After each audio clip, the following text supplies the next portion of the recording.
오늘 말씀의 제목은 주께로 나아가는 교회라는 제목으로 말씀 나누기를 원합니다. 초대교회는 이제 예수 그리스도께서 승천하시고 성령께서 오심으로 말미암아 회중들의 숫자가 늘어나고 또 물건을 서로 통용하며 하나 되는 분위기를 형성해 가고 있었습니다. 그런데 충격적이게도 이 교회 안에 성도가, 그것도 부부가 된 이 성도가 죽음을 경험했습니다. 그것이 우리가 지난주에 읽었던 아나니아와 삽비라의 사건입니다. 교회가 부흥해 가고 있는 상황 속에서 그 교회 구성원의 부부가 한날 함께 죽는다라고 하면 이건 정말 놀라운 사건입니다. 그리고 이 일들로 인하여서 우리가 당연히 생각드는 것은 뭐냐면 복음이 이제 전파되지 않겠구나, 뭔가 큰 장애가 될 만한 요소가 되겠구나 라고 우리가 일반적으로 생각할 수 있습니다. 그런데 오늘 말씀을 보면 전혀 다른 이야기가 나옵니다. 우리의 짐작과 우리의 평상시대로의 사고라면 교회 안에 부부가 한날에 죽었는데 그런 일들이 있었음에도 불구하고 교회는 부흥해 간다라는 것이죠.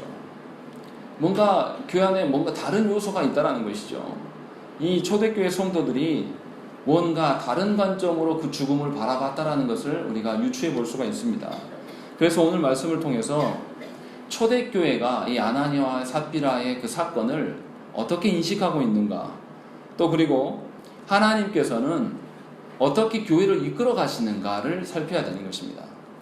우리는 하나님께서 어떻게 이끌어 가시는가에 관심을 가져야 되는데, 실제로 우리가 하나님의 자녀가 되었음에도 불구하고 여전히 세상의 방식과 세상의 논리로 살아갑니다. 그래서 교회 안에 부정적인 일들이 있으면 교회가 망할 것처럼 우리는 상상을 합니다. 그러나 오늘 말씀에서는 전혀 그러지 않음을 우리에게 보여줍니다. 너무나 놀랍게도 언제 그런 일이 있었냐는 듯이 아주 놀랍게 부흥해 가는 모습을 우리가 볼 수가 있다는 것이죠. 이 초대교회 성도들에게 아나니아와 삽비라의 죽음은 충격적인 사건이 맞습니다. 그런데도 그 사건 이후에 이 초대교회 성도들이 흩어진 것이 아니라 도리어 모이기를 힘쓰고 있습니다. 그것도 어디에서 모입니까? 우리 12절 말씀 한번 읽어보시죠. 함께 읽겠습니다. 시작. 그들의 손을 통하여 민간의 물과 역사가 많이 일어나매 믿는 사람이 다 마음을 같이하여 솔로몬 행각에 모이고. 예, 솔로몬 행각에 모였다라고 되어 있습니다. 솔로몬 행각이 어떤 곳이냐면요, 솔로몬 행각은 벽이 없는 건물이에요. 지붕과 기둥만 있는 건물입니다. 그래서 벽이 없이 이렇게 복도식으로 된 건물인데, 예루살렘 성전에서 뭔가 공개적인 모임과 토론을 할 때는 그곳에 모였다고 해요. 그러니까 이 예수 그리스도를 믿는 자들이, 교회된 자들이 솔로몬 행각에 모인다라는 것은 뭔가 자기들만의 은밀한 모임일 수가 없습니다. 아주 공개적이고 누구나 다 알 수밖에 없는 모임이 된다는 것이죠. 그런데 그들이 공개적으로 자신의 얼굴을 드러내놓고 그들의 그 모임을 하고 있다는 것. 이 말이 의미하는 바가 무엇일까요? 불과 얼마 전에 사도들이 붙잡혀갔습니다. 우리가 아는 것처럼 앞서서 본문에서 붙잡혀가서 이들이 재판까지 받고 나왔는데, 이들이 그 붙잡혀가서 그 주의를 들었던 게 뭐냐면, 당시에 종교 지도자들과 정치가들로부터 이제는 예수 이름을 거론하지 말 것을 협박받았어요. 다시 한번 그 예수 이름에 대한 그 이름을 거론하면 그들이 위험에 처할 수밖에 없다는 것을 다 알고 있다는 것이죠. 그런데도 불구하고 초대교회 성도들은 어떻게 행하고 있냐면, 그들이 공개된 장소에서 모임을 하고 있다는 것이죠. 이 말은 이 모임에 가담하고 이것에 대해서 나아가는 것은 핍박을 분명히 감수하고라도 나는 모임에 가겠다라는 그런 시도라는 것으로 우리가 볼 수 있는 것입니다. 그러니까 이 초대교회 성도들이 죽음도 불사할 수 있는 그런 마음으로 그 공개된 모임에 나아간다는 것이죠. 저와 여러분들 중에 오늘 예배에 이 예배 가운데 참여하게 되면 내가 받을 핍박과 그 고난이 이 오늘 초대교회에 나와 있는 성도들보다 큰 분이 누가 있겠습니까? 그런데 성도들은 지금 그렇게 모이고 있는 것입니다. 이들이 이 모임을 통해서 목숨의 위해를 당할 수 있고, 그로 말미암아 그들의 생명의 위험을 받을 수 있는 정황인데도 불구하고 그들은 모이기에 힘쓰고 있다는 것입니다. 교회의 그 부흥에는 분명히 모이는 일에 힘써야 됨이 있다는 것입니다. 그것을 지금 성도들이 지켜내고 있는 것이죠. 그런데 다 그런 것은 아니에요. 13절 말씀 보시죠. 13절 말씀 읽겠습니다. 시작. 그 나머지는 감히 그들과 상종하는 사람이 없으나 백성이 칭송하더라 라고 되어 있습니다. 참여한 사람도 있고 참여하지 않은 사람도 있었다 라고 되어 있습니다. 근데 그냥 참여한 게 아니라 그 모임과 상종하지도 않았다 라고 이야기하고 있는 것이죠. 왜냐하면 그 모임에 가담하게 되면 무서운 핍박과 위협으로 자신의 생명이 위험에 빠질 수 있기 때문에 사람들이 이미 다 알고 있었다는 것이죠. 그래서 그 모임에 참여할 수 없었고 참여뿐만 아니라 그 모임에 참여한 사람들과 교류조차도 하지 않았다는 것이죠. 그런데 교류하지 않으면서도 사람들이 어떻게 했냐면 그 초대교회 성도들을 어떻게 했다고요? 칭찬했다는 것입니다. 무엇인가 그들의 그 신념과 믿는 바대로 행함에 대해서 세상 사람들이 알아채기 시작했다는 것입니다. 신앙이라는 것이 무엇입니까? 내 안에 나만 믿고 아무도 모르는 것이 신앙입니까? 그렇지 않습니다. 우리가 믿는 바대로 우리의 손해를 그것을 감당해 나아가면서 가는 것이 신앙이에요. 내가 이것을 믿으면 유익이 떨어지고 내가 이것을 행하면 당연히 나한테 소득이 있다라고 하는 것은 저급한 세상의 논리란 말이에요. 그런 식으로 예수 믿어서는 굉장히 곤란하고 그에게는 예수 믿음의 어떠한 증거도 드러나지 않는다라는 것이죠.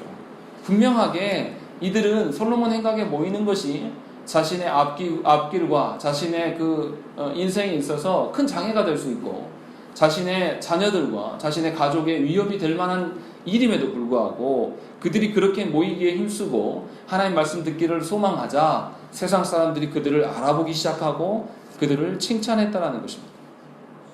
그러니까 이 교회가 이 아나니아와 삽비라의 사건 이후에 죽음에 대해서 죽음의 권세가 하나님께 있다라는 것을 이들이 느끼기 시작하였고 그것에서 하나님께 나의 생명은 맡겨진 것이다 라는 것을 인정하면서 그 모습으로 모이는 일에 힘쓰는 것을 우리가 알 수 있다라는 것입니다.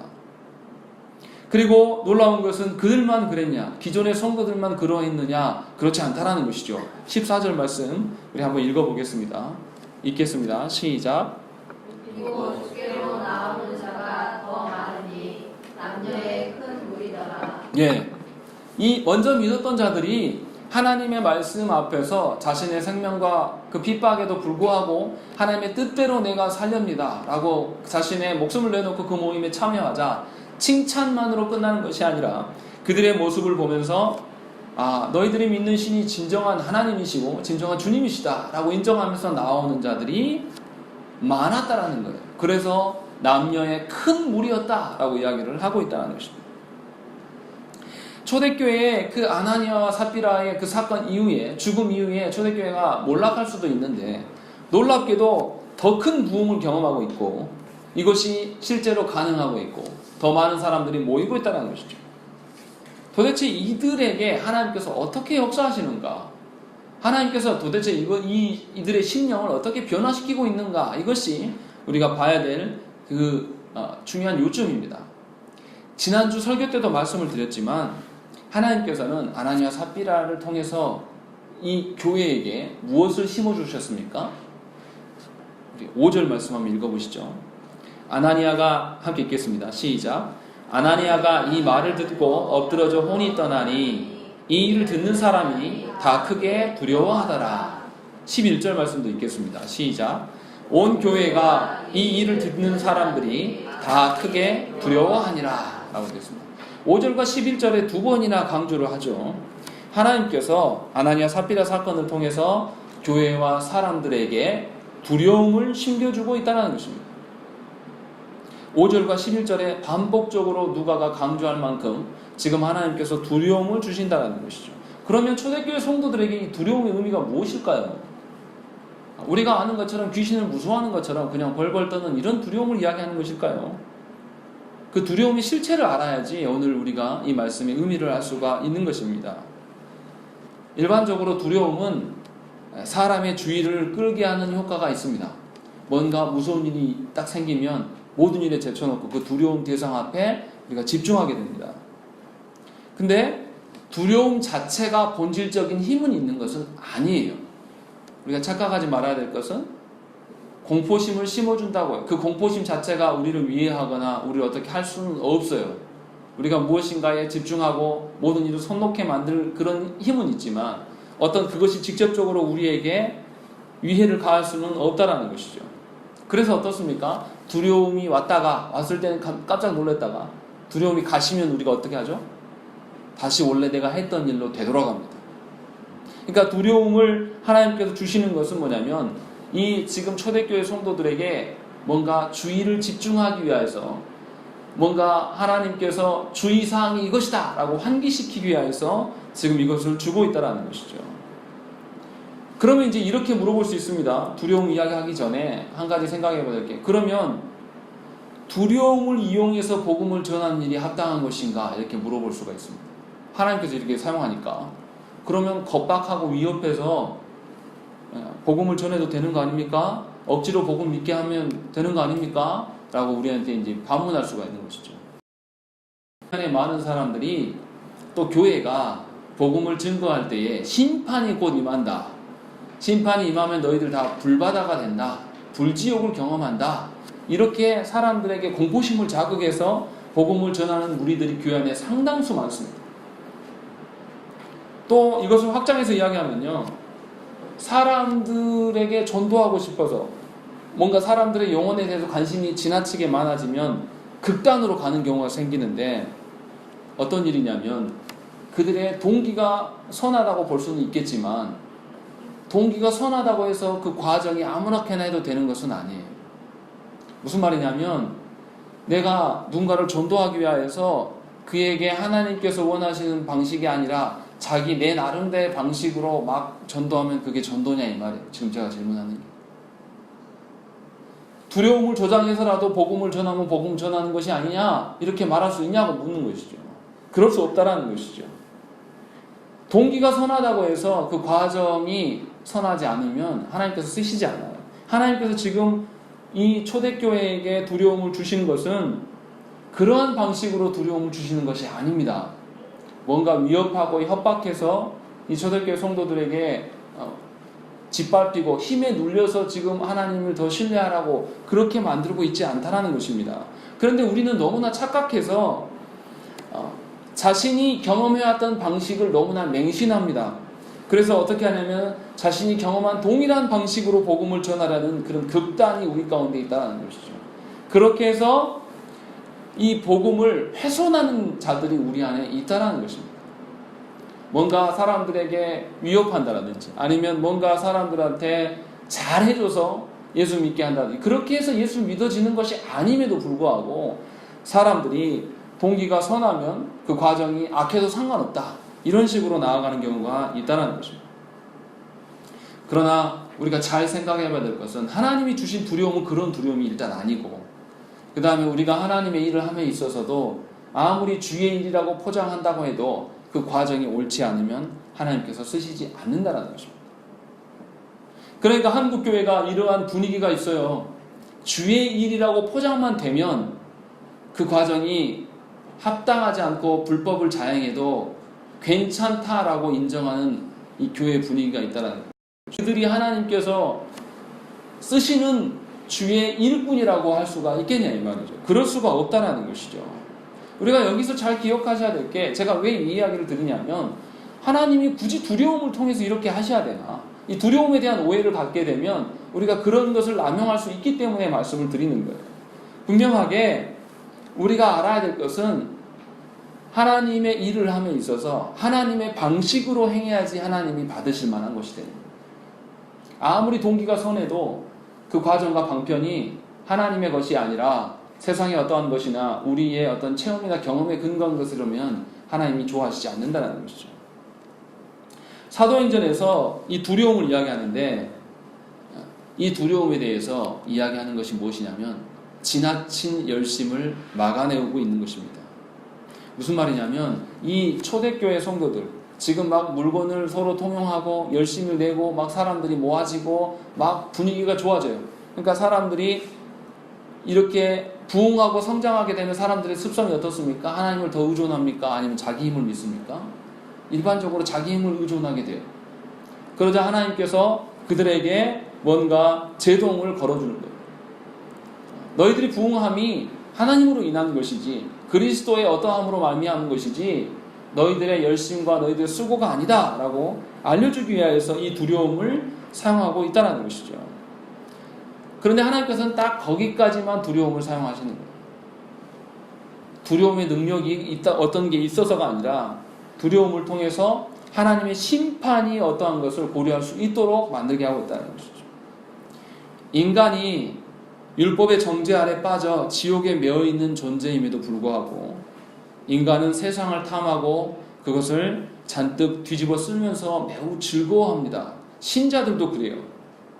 그런 미련한 인간에게 하나님께서 심판의 두려움을 통해서 하나님의 심판이 더 큰 두려움이며 또 하나님의 그 심판이 우리에게 남아있는 일들임을 환기시키기 위해서 하나님께서는 초대교회에게 이 두려움을 주고 있다는 것이죠. 그렇기 때문에 두려움이 빠진 그리스도인은 참된 그리스도인이라고 할 수가 없는 것이고 두려움이 빠진 그리스도인의 체험은 하나님 앞에 올바른 것이 아니라는 것입니다. 무슨 말씀이냐면 하나님을 경외함이라는 게 무엇입니까? 하나님을 경외하는 것은 하나님을 두렵고 떨리는 마음으로 섬기는 거예요. 그 두려움이 뭡니까? 하나님이 가장 큰 존재이고 하나님이 우리의 모든 주권자 되심을 인정해드리는 것이 두려움이라는 것이죠. 그래서 우리 모두가 장차 오실 그 심판대 앞에 우리가 서게 될 것들을 기억하게 하고 그 하나님의 그 진노로부터 피할 수 있는 방편이 바로 예수 그리스도심을 알게 하셔서 주님께 달려가게 하기 위한 두려움을 하나님께서 주시고 있다는 것이죠. 그러니까 우리 그리스도인들이 어떻게 생각을 해야 되냐면 우리 교회 안에 또 아니면 또 세상 사람들의 누군가 죽음이나 뭔가 그 사망의 일들이 일어날 때 우리가 기억해야 될 게 뭡니까? 아, 저 사람이 이제 하나님의 심판 때 가겠구나. 그 일들이 나한테 머지않은 일이다 라고 우리가 경각심을 가져야 된다는 것이죠. 장례가 누구를 위한 장례입니까? 죽은 자를 위한 장례가 아니에요. 장례 예배는 산자를 위한 예배란 말이에요. 근데 어떤 분들은 죽은 자들을 위한 예배라고 착각하는 분들이 굉장히 많습니다. 그래서 한국교회 병폐 중에 하나가 추도 예배를 드리는 거죠. 추도 예배를 해서 죽은 사람을 회상하고 기억하는, 그러니까 아무 의미 없습니다. 죽은 분은 이미 하나님 곁에 가시든지 아니면 지옥에 가 있기 때문에 우리의 어떤 뭐 그런 게 없어요. 중요한 것은 뭐냐? 죽은 자의 그 죽음을 보면서 우리의 심판을 고려하면서 살아있는 자의 영혼의 어떠함을 봐야 될 것이 우리가 해야 될 일이라는 것이죠. 그러니까 그리스도인들은 늘 하나님의 심판에 대한 두려움을 갖고 살아가야 됩니다. 여기서 말하는 두려움 때문에 아무 일도 못하고 막 굳어지고 어색해지는 그런 두려움을 말하는 것이 아니에요. 하나님 주신 두려움으로 말미암아 하나님의 심판이 있구나 라고 자각하게 되고 그로 말미암아서 하나님의 심판을 고려한 삶을 살 수 있게 하시는 그 두려움, 그 두려움을 하나님께서 교회에게 주셨다는 것이죠. 그래서 어떤 일이 일어났습니까? 우리 아까 읽었던 14절의 말씀대로 이 하나님께서 두려운 사건을 만드셨고 이 교회는 사건의 의미를 바로 이해하기 시작했습니다. 그래서 그저 두렵기만 하고 떨리기만 하고 초대교회 성도들이 도망치고 와야 되는 것이 아니라 그들은 흩어지지 않고 모이기에 힘썼고 도리어 두려움을 경험하고 난 이후에 주께 나아오는 자가 더 많아졌다라고 14절은 기록을 하고 있습니다. 중요한 것은 무엇입니까? 숫자가 많아짐이 아니에요. 중요한 것은 뭡니까? 14절 말씀 보세요. 믿고 주께로 나아오는 자가 많았다. 이 점이 중요한 것이에요. 하나님께서 주시는 두려움이라는 것은 하나님께 나아가는 거예요. 하나님이 교회에 주시는 부흥은 하나님께 나아가는 것이 부흥인 것이지 우리의 숫자가 많아지고 우리의 힘이 세지고 우리의 헌금이 많아지는 것이 부흥이 아니란 말이에요. 착각하지 마시라는 거죠. 그렇다면 우리가 부흥하려면 어떻게 해야 됩니까? 우리 각자의 영혼이, 지금 여기 앉아 계신 여러분들의 영혼이 하나님의 심판을 기억해내고 그 하나님 주신 두려움 앞에서 우리 자신을 살피고 하나님께 나아가는 것이 부흥이에요. 근데 그것을 알지 못하고 자신의 영혼의 변화를 꿈꾸지 아니하면서 뭔가 다른 사람들을 그냥 안 쳐다놓으면 우리 교회가 잘 될 것처럼, 우리 교회가 성장할 것처럼 착각하는 큰 착각이고, 결국은 그 일로 인하여서 교회가 정체성을 상실해 갈 수도 있다는 것입니다. 그런 점에서 우리가 기억을 해야 돼요. 하나님께서 교회 가운데 두려움을 주실 수도 있고, 그 두려움을 주시는 것에 대해서 우리가 하나님의 심판을 보고 하나님 앞에 두려워할 줄 아는 인간이 되어야 되겠다라는 것을 우리 교회가 깨닫고 아셔야 된다는 것이죠. 뭔가 교회 안에 부정적인 일들이 일어나면 우리는 어떻게 생각합니까? 한국교회의 병폐가 뭡니까? 긍정의 힘이에요. 뭔가 부정적인 이야기 잠깐만 하면 부정적인 소리를 한다고, 교회가 부흥하지 못하는 것은 부정적인 생각을 가진 사람들 때문이다라고 치부하는 그 분위기, 그것이 교회를 병들게 하고 교회가 개혁되지 못하게 하는 아주 잘못된 사고예요. 그래서 교회 안에서 건강한 건의도 부정적인 것이 조금만 드러나면 어떻게 합니까? 다 묻어버립니다. 말 못하게 막아요. 그렇게 해서 교회가 서로를 의논하지 않는 교회가 되어버리는 것이죠. 우리 한국교회 보세요. 목사는 왜 있는 것입니까? 목사가 말씀을 전하고 그 말씀에 대해서 잘 이해되지 않는 자들이 있으면 가서 살피고 함께 말씀을 나누고 가르치고 지도하라고 있는 것이 목사예요. 그러면 그 목사를 통해서 여러분들이 뭘 누려야 됩니까? 하나님의 말씀을 배우고 하나님의 뜻을 알아가는 유익을 누려야 되는 것이지, 목사를 통해서 질병이 치유받고 무엇인가 가정이 잘 돼서 부유해지고 이런 식으로 목사를 활용하는 것은 하나님을 기만하는 것이고 하나님의 직분에 대해서 아무 이해가 없는 자들입니다. 그러니까 예수 믿는다는 것은 무엇입니까? 주의 말씀 앞에 내 영혼이 변화되는 거예요. 내가 바뀌는 거예요. 내가 바뀌니까 사람들이 나를 보고, 바뀐 나를 보면서 하나님이 있는가 보다 라고 칭송하는 이야기가 드러나는 이 방식이어야 된다는 것이죠. 나는 전혀 바뀌지 않으면서, 나는 말씀의 목양을 전혀 받지 못하면서 무조건 남에게 교회 와서 와봐, 오면 좋아, 도대체 뭐가 좋냐고 물어보고 싶어요. 그것이 우리 안에 없으면서 어떻게 복음을 증거할 수 있습니까? 내가 변화되지 않았고, 내가 뭔가 하나님의 새 영으로 말미암아 새롭게 형성되어지고 새롭게 태어나지 않았는데 누구를 우리가 이끌어갈 수 있고 누구에게 우리가 삼위 하나님을 소개할 수 있겠습니까? 저와 여러분들이 이 부분에서 오늘 깊이 회개하시고 하나님 앞에 바로 서야 됩니다. 이들이 예수를 믿기로 결심했고 예수 앞에 나온 것이지, 교회의 이론이 되어서 교회를 더 크게 만들고 세를 형성해서 자신들의 힘을 키우는 일에 지금 열심을 내고 있는 것이 아니라는 것이죠. 앞서 언급한 것처럼 동기가 아무리 선하다고 해서 그 선한 동기가 열매를 맺기 위해서 수단과 방법을 가리지 않고 행하는 것은 교회가 할 일이 아니라는 것입니다. 저와 여러분들은 하나님의 자녀예요. 그러면 우리는 순전하게 주님의 방식으로 나아가야 돼요. 저와 여러분들이 주님의 방식에 아주 익숙하고 능숙합니까? 그렇지 않아요. 그래서 우리가 해야 될 일 뭐가 있습니까? 다른 많은 일보다 내가 하나님께 나아가는 것, 내 마음을 하나님께 드리는 것이 우리가 해야 될 1순위예요. 교회에 나와서 하나님이 어떤 분이시고 하나님이 우리와 어떻게 관계 맺기를 원하시며 하나님께서 우리를 어떻게 이끌어 가시는가, 그것에 관심을 두고 살아가야 된다는 것이죠. 그런데 교회가 어떻습니까? 예수 그리스도의 이름을 남용하면서 교회 안에 많은 이들이 조직 논리로 교회를 바라봅니다. 사람들을 많이 모아서 뭔가 힘을 길러내고 그 힘으로 말미암아서 자신의 야망을 키워가는 것이 교회라고 생각을 합니다. 그리고 어떤 이들은 그 야망을 하나님의 뜻이라고 포장해버립니다. 그래서 그것에 그런 논리로 살아가는 사람들은 어디에 진리가 있다라고 생각합니까? 힘이 있는 곳에 진리가 있다라고 생각을 해요. 그래서 누구의 말을 귀 기울입니까? 대형교회 목사들의 말에 아주 귀 기울입니다. 사람이 많이 모이면 하나님의 뜻이고 사람이 적게 모이면 하나님의 뜻이 없는 것일까요? 사람이 많이 모은 목사는 복음이 없어도 그가 하나님의 사자이고 사람이 많이 모이지 않는 자는 복음이 있어도 그냥 별 볼 일 없는 그런 목회고 교회일까요? 우리 안에 그런 그 더러운 심사가 우리 안에 있는 거예요. 이것을 벗어내지 않으면 여러분들 그리스도인이 될 수가 없습니다.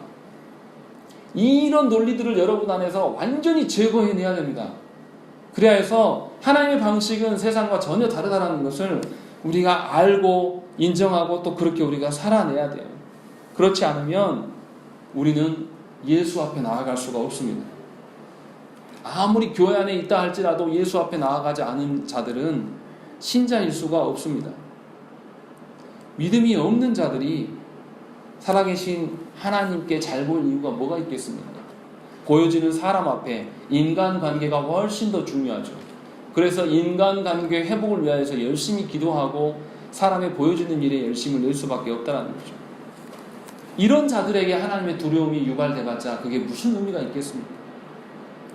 이런 자들은 하나님의 두려움 앞에 주님께 나아가는 두려움으로 활용되는 것이 아니라 그 두려움 앞에 그냥 벌벌 떨고 어찌할지를 몰라요. 하나님이 안 계신 것처럼 사시나무 떨듯이 살면서 불안해한다는 것이죠. 그러니까 그런 분들은 누가 조금만 건드려도 자기 감정을 억누를 수가 없는 거예요. 자신이 하나님이었기 때문에, 자신의 야망을 신으로 섬기고 살아왔기 때문에 아무리 교회 안에 있어도 하나님의 돌보심과 하나님을 의존함으로 말미암아 주시는 그 평안함이 그에게 없는 거예요. 제가 구구절절 이런 이야기들을 왜 다 까발리면서 이야기를 합니까? 바로 여러분들 안에 그러한 마음들이 없는지 살피라는 것이죠. 과연 여러분들이 진심으로 삼위 하나님과 교제하기 위해서 하나님만으로도 충분히 위로를 받고 평안을 누리면서 살아가고 있는가? 하나님의 방식으로 교회를 사용하고 있는가를 살펴보시라는 것이죠. 그렇지 아니하면 여러분들이 이곳을 왔다 갔다 하는 이 행위들이 아무 의미가 없는 거예요. 사람들은 속일 수 있습니다. 얼마든지 경건한 척 할 수 있고 얼마든지 하나님의 자녀인 것처럼 이렇게 포장할 수 있어요. 그러나 본인은 본인이 속일 수가 없어요. 본인이 압니다. 안타깝지만 본인이 아닌 자도 짐작으로 짐작할 수 있을 정도예요. 무슨 말입니까?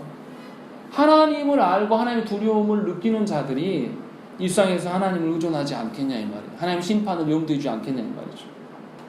그러니까 세상에 힘 있는 자들과 세상으로부터 단절되는 것에 대해서 두려워할까요? 두려워하지 않아요. 그런 일들에 대해서 왜요? 모든 것은 원천 대신 하나님과의 관계 속에 있는데 왜 이런 것들을 두려워합니까? 주의 일이 훨씬 크죠. 하나님께 예배하고 하나님께 찬양하고 하나님께 나아가는 일이 훨씬 크죠. 세상의 어떠함이 그렇게 중요한가요? 그렇지 않다는 것이죠. 우선순위를 둘 때 주의 일이, 주님께 나아가는 일들이 훨씬 더 우선순위일 수밖에 없는 거예요. 그렇게 살아가는 분들이 무엇에 맞춰 살아가겠습니까? 하나님이 베푸신 교회의 방침대로 하나님께서 허락하신 그 은혜의 방편, 은혜의 방편이 뭐가 있습니까? 예배와 기도와 찬양, 말씀을 통해서 하나님 어떠한 그곳에 자신의 육신을 두려고 자신의 영혼을 두기 위해서 있으며 살아가는 것이 정상적인 모습이 아니겠냐 이 말이에요. 신자 안에 하나님 아닌 다른 욕망이 들어갈 수 없게끔 우리가 하나님의 말씀으로 채워가야 되고 하나님 그렇게 나아갈 때에 오늘 초대교회 같은 일들이 우리 가운데 실현된다는 것입니다. 그렇기 때문에 우리 교회의 어떤 숫자의 늘어남과 힘의 강력해짐에 대해서 하나님께 구하지 마십시오. 그것을 구하기 전에 여러분의 영혼을 위해서 기도하십시오. 여러분의 영혼이 진정으로 그리스도 앞에 나아가려고 지금 신앙생활을 하는 것인지 아니면 여러분들의 자녀들이 잘 되기 위해서 이 자리에 나와 있는 것인지 아니면 또 다른 어떤 육신의 문제를 해결받기 위해서 이 자리에 나와 있는 것인지 구별하시라는 것이죠. 그것에 대한 구별함이 없이 하나님께 나아가는 것은 결국 스스로 자신의 영혼을 죽이는 일밖에 되지 않는다는 것입니다. 오늘 본문에서 말하는 것이 무엇입니까? 하나님께서 세우신 교회가 아무런 걸림돌 없이 바로 양쪽으로 성장하고 자립해 나가고 커진다는 그것을 말하고 있지 않습니다. 하나님께서 교회를 세워가시는 방편은 하나님의 방편이기에 우리는 다 이해할 수 없고 그렇기 때문에 우리가 하나님의 뜻을 알기 위해서 예수님에 노력해야 될 것들을 알려주고 있다는 것이죠. 성도는 교회의 조직을 위해서 존재하는 자들이 아니라 살아계신 하나님과의 관계에 사로잡힌 자들이어야 됩니다. 보여지는 세상의 마음을 두는 자들이 아니라 하나님의 그 어떠하심을 염두에 두고 교회를 세워갈 때에도 자신의 경험에 의존하지 않고 자신의 판단에 의하지 않으면서 늘 하나님만을 염두하고 하나님의 기준을 물으면서 걸어가는 자가 성도라는 것입니다. 그렇기 때문에 하나님의 말씀이 세워지는 교회는 어떻습니까? 세상의 일반적인 가치를 교회 안에 끌고 들어오지 않습니다. 세상의 기존의 관계들을 교회 안에 끌고 와서 그 관계로 그 관계로 유지해 가려고 하지 않아요. 하나님께 세우신 교회의 질서에 맞게끔, 아까 우리가 소요리 문답을 배웠지만 5계명 내 부모를 공경하라, 이것이 무슨 의미입니까? 하나님 주신 권세를 세워가라는 것이죠. 혈육에 대한 부모를 그것이 아니라 그 권세가, 부모의 권세가 하나님으로부터 온 것이고 하나님의 질서를 세워가라는 의미예요. 그러니까 교회 안에서 새로운 질서, 하나님께서 우리에게 확립해 주신 그 질서로 우리가 서로의 관계를 맺어가고 서야 된다는 것이죠. 이것이 교회이고 초대교회가 이 모습을 우리에게 잘 보여주고 있다는 것입니다. 초대교회는 지속적으로 복음을 증거했고 복음으로 인해서 내부의 사람들이 변화되기 시작했습니다. 이 지속적인 변화가 세상 사람들에게 하나님의 복음의 능력이 무엇인지를 알게 하셨고 결국은 이 일들로 인하여서 놀라운 표적과 기사가 일어났습니다. 그리고 하나님 앞에 바로 서게 된 것을 우리가 보게 된다는 것입니다. 그러나 분명히 아셔야 될 게 모든 교회가 그런 것은 아니에요. 모든 교회 안의 성도가 그런 것은 아니에요. 그 모임에 가담하지 않으려는 자가 분명히 있었다는 것이고 그러한 자들을 향해서 우리가 여지를 남겨놓아야 되는 것입니다. 가시적인 교회, 이 지상의 교회는 늘 불완전합니다. 하나님의 자녀가 아닌 자들도 포함되어 있을 수 있어요. 그렇기 때문에 우리가 성화되지 못하고 변화되지 못하는 자들을 위하여서 함께 기도하고 그들의 영혼을 위하여서 권면해야 됩니다. 그것이 우리가 교회됨에 하나님께서 원하시는 방편이에요. 사람의 변화는 누가 일으키십니까? 성령께서 우리의 변화를 이끄십니다. 그런데 말씀에서 뭐라고 이야기하냐면 요한복음 16장 8절에 보면 그가 와서 죄에 대하여, 의에 대하여, 심판에 대하여 세상을 책망하시리라 라고 되어 있습니다. 분명히 죄와 의와 심판을 이야기하신다는 거죠. 그러니까 성령의 방식 앞에서 인간은 마음이 어떻겠습니까? 여러분들의 죄와 여러분들의 심판과 여러분들의 의롭지 못함에 대해서 계속 성령이 여러분들을 찔러요. 그럼 여러분 마음이 어떻겠습니까? 기쁘고 좋지 않죠. 당연히 불쾌하고 숨고 싶고 떠나고 싶죠. 그래서 사람들이 어떻게 합니까? 말씀이 있고 성령이 역사하시면 어떤 이들은 겁을 먹고 떠나고 또 어떤 이들은 하나님을 원망하며 도망치기도 합니다. 그러나 하나님의 택한 백성들은 어떻게 했습니까? 하나님이 자신을 보게 하시고 눈을 열어주심에 오히려 감사하고 하나님의 선하신 뜻 안에 자신의 영혼을 순종함으로 맡겨드린다는 것입니다. 과연 여러분들은 여러분들의 가정과 여러분들의 삶의 터전에서 일어나는 일들 앞에 하나님의 뜻을 구하고 있습니까? 여러분들은 교회에서 행하는 그 은혜의 방편대로 여러분들의 영혼을 변화시키기 위해서 신앙생활을 하고 계십니까? 성령께서 여러분의 심령 가운데 계속 두드리시고 일하심에 대해서 여러분들은 어떤 변화를 꿈꾸고 계십니까?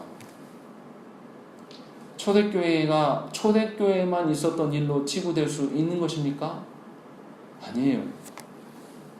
하나님이 여전히 우리 가운데 계시고 하나님은 우리 가운데 계시기 때문에 여전히 우리는 초대교회처럼 변화될 수 있습니다. 그것을 꿈꾸셔야 돼요. 그것을 우리가 소망해야 되는 것입니다. 인간의 방식으로 힘을 모으기 위해서 세력을 결집하기 위해서 서는 것이 아니라 하나님의 관점으로 우리의 영혼과 우리 자신을 주님께 나아갈 수 있게 만드셔야 된다는 것이죠. 물론 우리가 하는 것은 분명히 아니에요. 하나님께서 은혜 주셔야지 가능한다는 것이죠. 마지막으로 드리고 싶은 이야기는 이겁니다. 하나님은 당신의 사랑하는 자녀들에게 우리 입장에서 달콤하고 좋은 것만을 주시는 분이 아닙니다. 분명하게 우리에게 두려움도 주시는 하나님이십니다. 그 두려움을 주시는 하나님 앞에서 우리가 이것은 사랑이 아닙니다. 왜 하나님 나를 이렇게 대하십니까? 원망할 것이 아니라는 것이죠. 도리어 이해되지 않는 그 두려움 앞에서 우리가 어떻게 해야 됩니까? 하나님의 그 두려움을 주시는 이유를 묻고 깨달을 수 있도록 하나님께 요청해야 된다는 것이죠. 하나님의 선하신 뜻이 무엇인지를 알아야 돼요. 그런 식으로 나아가는 자의 태도가 뭐냐면 하나님을 경외함이고 하나님의 압도당하는 자예요. 하나님은 우리를 두려움을 주어서 뭔가 굳어지게 하고 뭔가 마비되게 하려고 그런 두려움을 주시는 분이 아닙니다.